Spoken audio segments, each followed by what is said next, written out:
बिस्मिल्लाहिर्रहमानिर्रहीम। इस वीडियो में हम नंबर थ्योरी का बहुत important topic division algorithm discuss करेंगे। पहले इसका थ्योरम देख लें कि let A and B integers with A positive, यानी ए के ऊपर कंडीशन है कि A should be positive, B जो है वो नेगेटिव भी हो सकता है। Then there exist unique integer Q and R such that B is equal Q A plus R and R जो है वो लेस देन ए होगा। इसका डिवीजन एल्गोरिदम है क्या, यानी ये मैथमेटिकली लिखा गया है। इससे बहुत एक वो स्टूडेंट को इम्प्रेशन पड़ता है कि पता नहीं ये क्या चीज़ है, बहुत टफ है, जबकि ये इंतहाई आसान जो हम आम रूटीन में डिवीजन करते हैं, यानी ए जो है वो बी को डिवाइड कर रहा है और डिवाइड करते हुए कोशेंट आता है और ये आर जो है वो रिमाइंडर को रिप्रेजेंट करता है।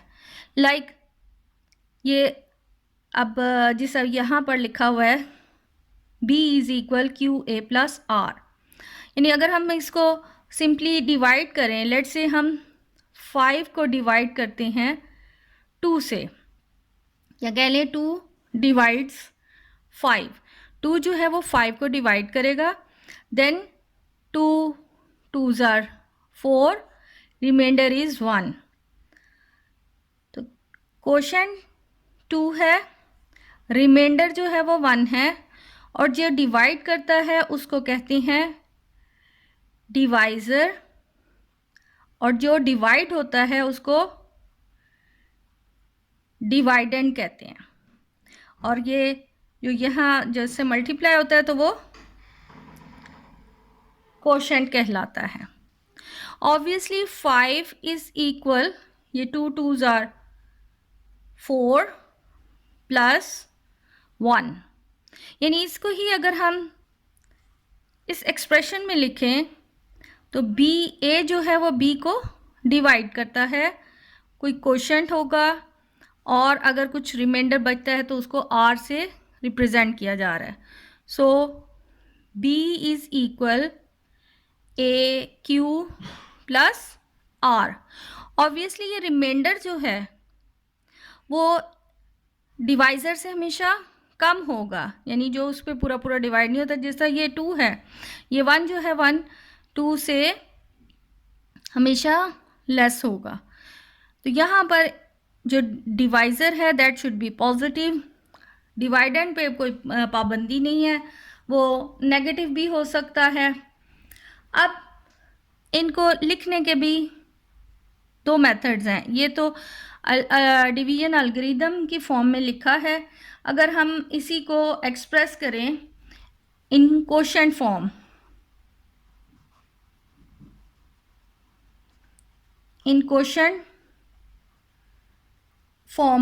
तो एक्सप्रेशन क्या बन जाएगी? ऐसे केस में हम लिखते हैं Q is equal B div A, और अगर यही रिमाइंडर फॉर्म में लिखना हो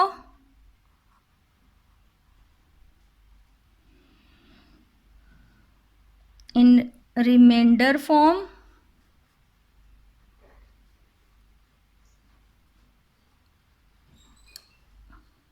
एक्सप्रेशन जो है R is equal B mod A, यानी मॉड का जब लिखा होगा इसका मतलब है हमने रिमाइंडर बताना है, और जब डिव लिखा होगा इसका मतलब है इसका सॉल्यूशन जो है वो डिवाइड करने के बाद कोशेंट टर्म है। अब इससे ही रेलेवेंट एमसीक्यूज कर लें, क्योंकि ये बहुत इंपॉर्टेंट टॉपिक है नंबर थ्योरी का। अब यहाँ पर जैसे ये फर्स्ट एमसीक्यू लिया है 7 डिव 3, डिव आ गया है, इसका मतलब है हमने इसका कोशेंट बताना है कि जब 3 जो है वो 7 को डिवाइड कर रहा है बाई 2 1 0 या -1 में से है। लाइक 7 को 3 से हमने डिवाइड करना है, 3 2s are 6, remainder is 1, obviously question जो है वो 2 है और यहाँ रिमाइंडर जो है वो 1 है। तो क्वेश्चन फॉर्म में होता है बी डिव ए। तो चूँकि यहाँ डिव आया है इसका मतलब है कि हमने क्वेश्चन बताना है।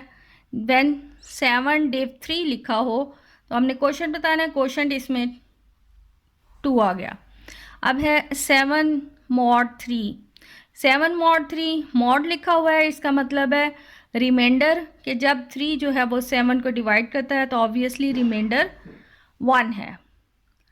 अब ये एक और शॉर्ट क्वेश्चन मैंने लिखा है ताकि इसको भी अगर इससे भी रेलेवेंट कोई अगर MCQ आ जाए तो सॉल्व करना आसान हो।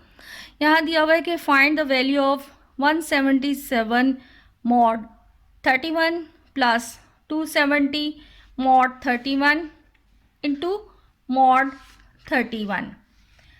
तो लेट्स स्टार्ट।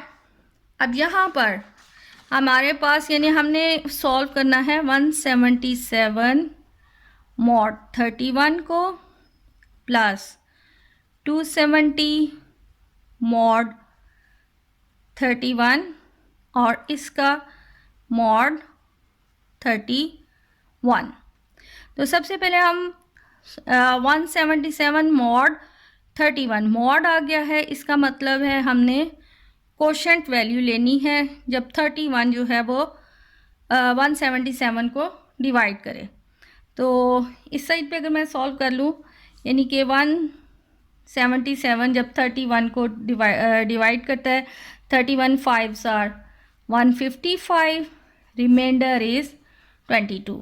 इसका मतलब है मॉड मीन्स हमने इसका कोशेंट लेना है, सॉरी मॉड मीन हमने इसका रिमाइंडर लेना है। तो रिमाइंडर आ जाता है 22 प्लस साइन। नेक्स्ट है 270 mod 31। तो 270 डिवाइड हो रहा हो 31 से तो हमने उसका रिमाइंडर लेना है। 31 8s are 248, remainder is again 22 and mod 31 22 22 44 mod 31 अगेन यानी 31 डिवाइड करे 44 को और वो हमने इसका रिमाइंडर बताना है। सो यानी 44 डिवाइड हो रहा हो 31 से, 31 1s are 31, रिमेनिंग इज 13। तो आंसर इसका है 13। तो इस टाइप के भी अगर MCQs आए तो उसको सॉल्व करने का मेथड है